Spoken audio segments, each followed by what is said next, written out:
Okay, that was funny. I was sitting here looking at the chat, contemplating replying to people before starting the live stream, and then I realized, oh my gosh, it's 9:02. So I clicked to start the live stream. Offering there. Oh no, no, no, no, no. Let's see if I actually get audio out of this. No, no, no, no, no. Yes, I hear audio, and Tony says AVDW good. And mute that. Bring the stream studio, YouTube studio is on screen now. So, good morning, July 13th on a Wednesday morning, 9:03 a.m. now. And the title of this episode, here we go, punch that button, Windows Daily number 13, Sysinternals Process Monitor, and I put Paul Field's name there because this is really keyed off of his issue. Switching over here to the Microsoft Word document. Up above this is green, yeah, because I've already dealt with those. So from the chat, Paul Fredfield says he did the resource monitor that afternoon, but could not spot the correlation. He'll watch more attentively. He noted his CPU is running at 4.5 gigahertz with 0% load. Now I'm suspecting by 0% load he means he didn't have any programs running, rather than actually seeing 0%. The processor is running at 100% all the time with balanced power scheme. Now I've seen that happen a few times.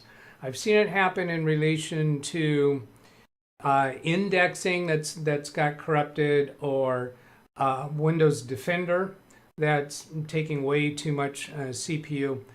Those are the only two that come to mind as far as when I've seen it. But I've also seen it on computers where I think it was perhaps due to a BIOS version or something like that, where an updated version of Windows 10 was causing that to happen, but the computer still performed fine. It worked fine. So there's a few things could be going on there. It used to go down to 1 gigahertz before the reinstall of Windows, back with this spinning hard drive. And then, my response is use the startup tab to disable everything, check CPU utilization, what's at the top of the CPU utilization column, and then the next step is to explore with Process Monitor, which I'm going to introduce today. But let's start with that startup tab. Here's Task Manager. You go to the startup tab, and before you start disabling things, you want to find out what's already disabled. The way you can do that is just notice that everything here is showing enabled on my screen. If I click on the status column, now it's sorted in descending order. If I click again on this, it'll be sorted in ascending order. So I can see what's disabled. So since I only have 2 disabled items, what I would want to do is make a note that those are the 2 that were disabled before making changes, and then go disable everything else, restart your computer, and see what's happening then. If that solves the problem, then that means one or more of those items is the culprit.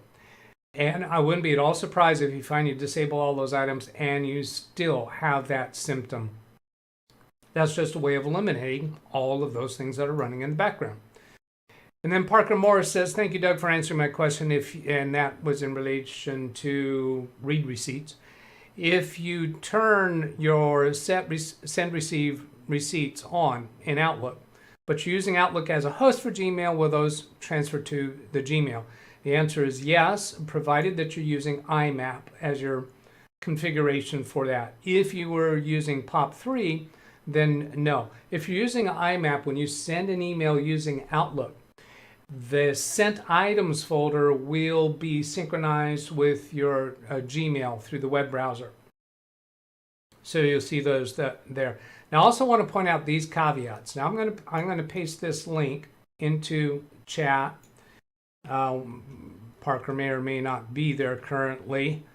Yeah, let's come up here to the top of this and pop out chat, and I'll go paste that in here. Then I'm going to go show this document, and Parker's not there. Then let's come over here to a new tab, and paste in that link. I want to point out the caveats to that. This is when, now by the way, I highlighted all this on a web page and then right click and created a link to that. So that's why when you click on that link, it's going to highlight this stuff. So when receipts aren't returned, you can read this stuff and don't rely on receipts to certified delivery. So you should be aware of the content in here before you rely on read receipts, because they might not be, even if the person receives your email, you might not be getting a receipt back. Back to the Microsoft Word document, that's all of that. So now, Sysinternals. If you don't find a solution to a symptom such as what Paul Field is having, where he has on this processes tab, he's showing 100% CPU utilization when he has no programs open. And he didn't tell us what's at the top of this list. So by sorting the CPU column, just click on the title of that column, so that you have this V-shaped arrow pointed down. That means this is sorted in descending order. Whatever's taken the most processor time is going to show up there. So if you don't find the answer, then the next thing to do is to go to Sysinternals. And I'm going to go to, here's a Google search, just search for Sysinternals.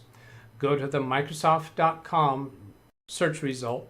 I'm going to right click and open a new tab. It's just my habit. You don't have to do it that way. So then here's a bunch of information about Sysinternals.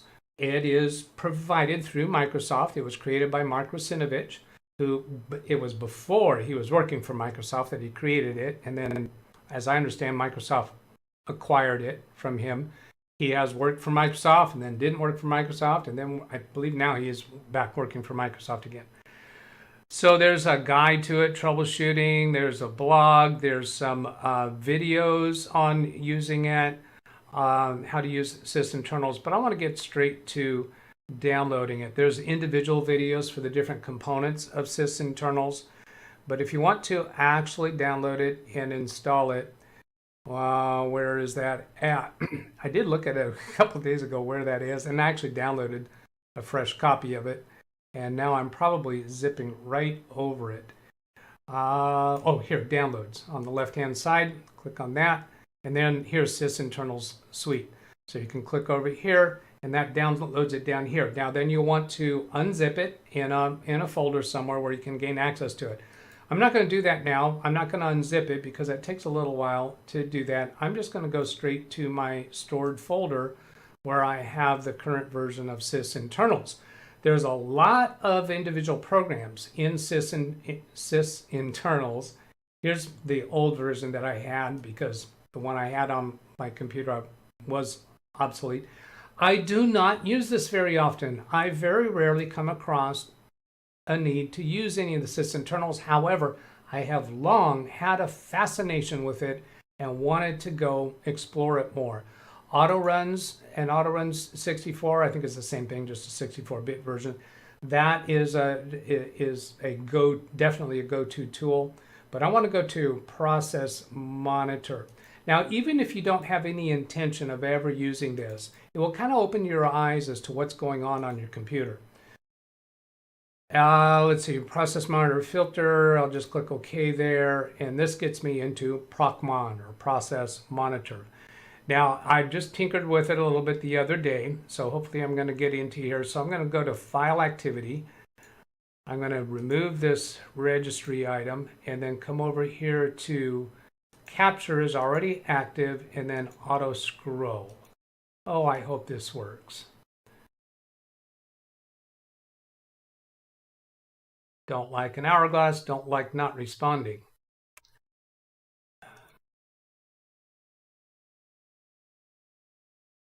Come on. Include processes from Windows. It's trying to come up with something, isn't it? Is there something underneath? No.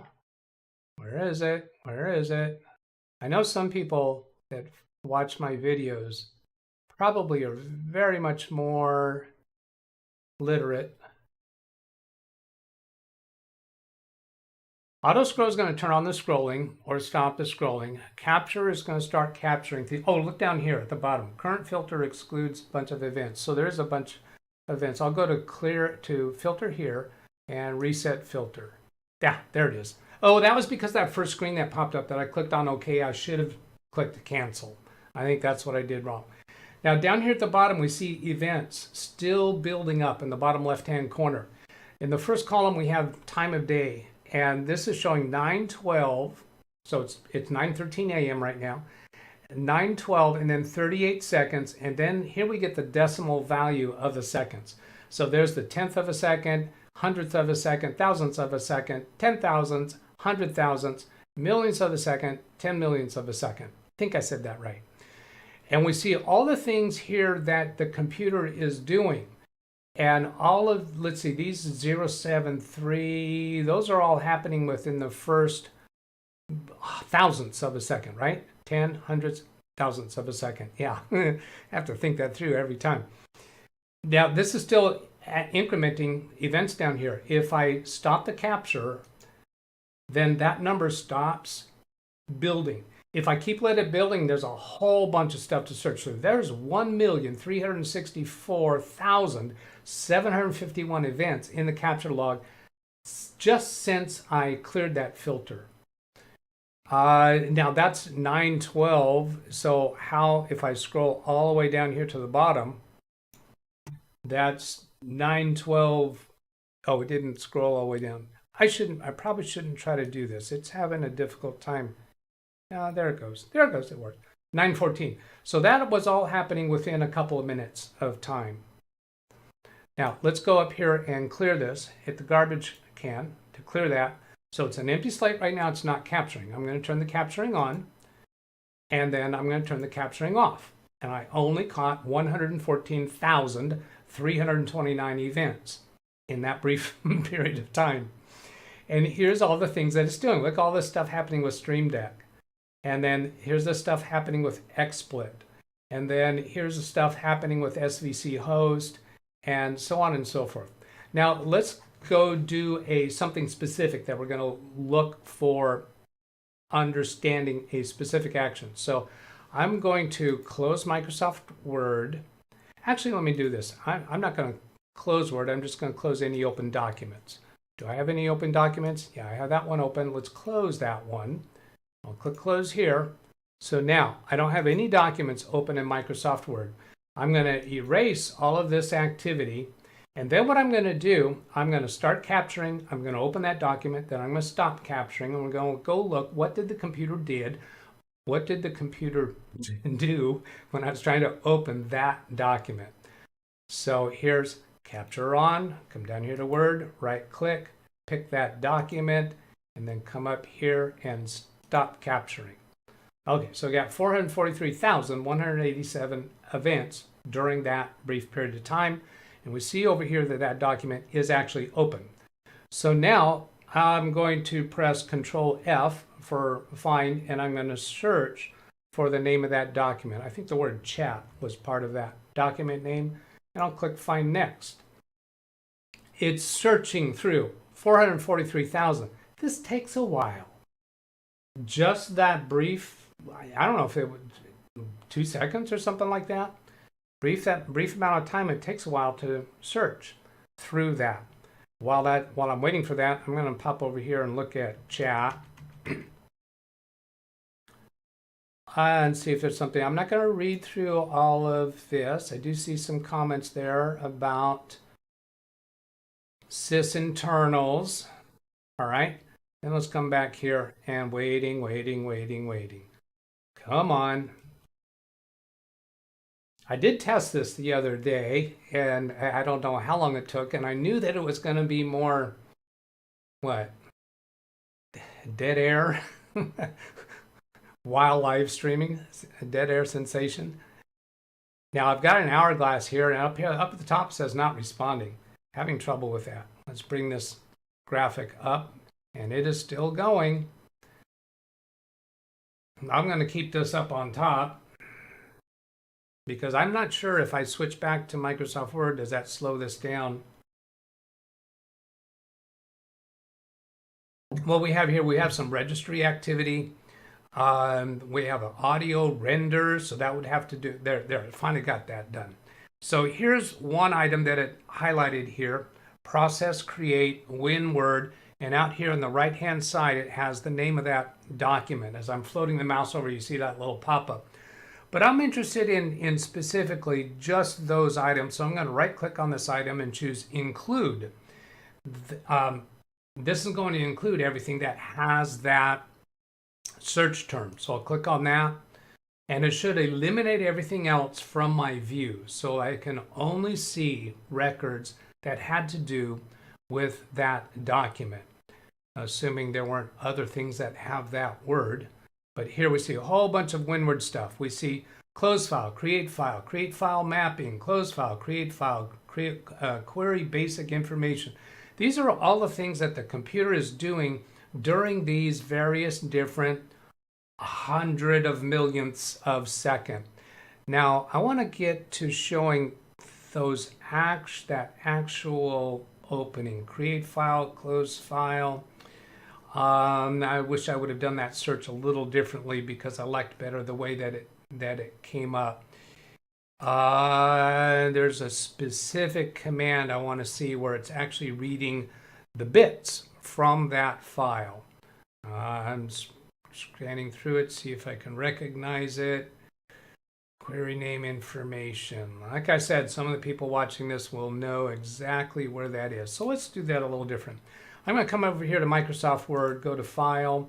Let's do it this way, Save As. I'm going to Save As because this is the way I did it last time.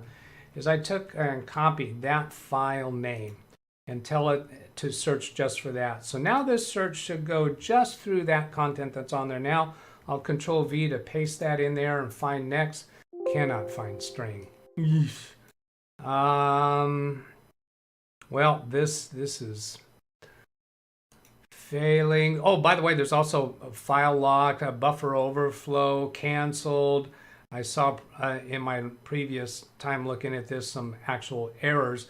But what I wanted to get to is the place where it showed the bytes that it was actually opening. And I should have reviewed that this morning. Okay, so I'm gonna stop there. The bottom line of this is you can see in very good detail what the computer is actually doing in the background much more effectively than you can from Task Manager. Now, something else that I'm interested in correlating with is over here I have hardware info running in the background, and I have it scrolled down here to cores and threads. So core 0, thread 0, core 0, thread 1, core 1, thread 0, core 1, thread 1. So this computer has 18 threads, and you can see here how much utilization is occurring in each of those threads. Some of those threads are more busy than other threads. So if you had a thread, for instance, while you're doing a function that's really high, well, you know that the program that's running or utilizing that thread, it's got a task that has to be in a single thread. And if you're running to the full utilization, close to the full utilization of that thread, that means a faster CPU would benefit that process that's happening right then. So there's all kinds of correlations that can be drawn from here. I haven't spent a lot of time in it, but I find the subject area fascinating. If there are people who are specifically interested in exploring that deeper with me, like on a Saturday live stream, come into the Zoom session or at least with your microphone so that we can interact easier than through the chat room. I'd be very interested in doing that with you. Going to take a quick look at chat and then end this live stream. And there is more content there, and I will read through that after ending the live stream. Here we are done for today's episode. I hope that was of interest and useful to you. Have a great day. Catch you later. Goodbye.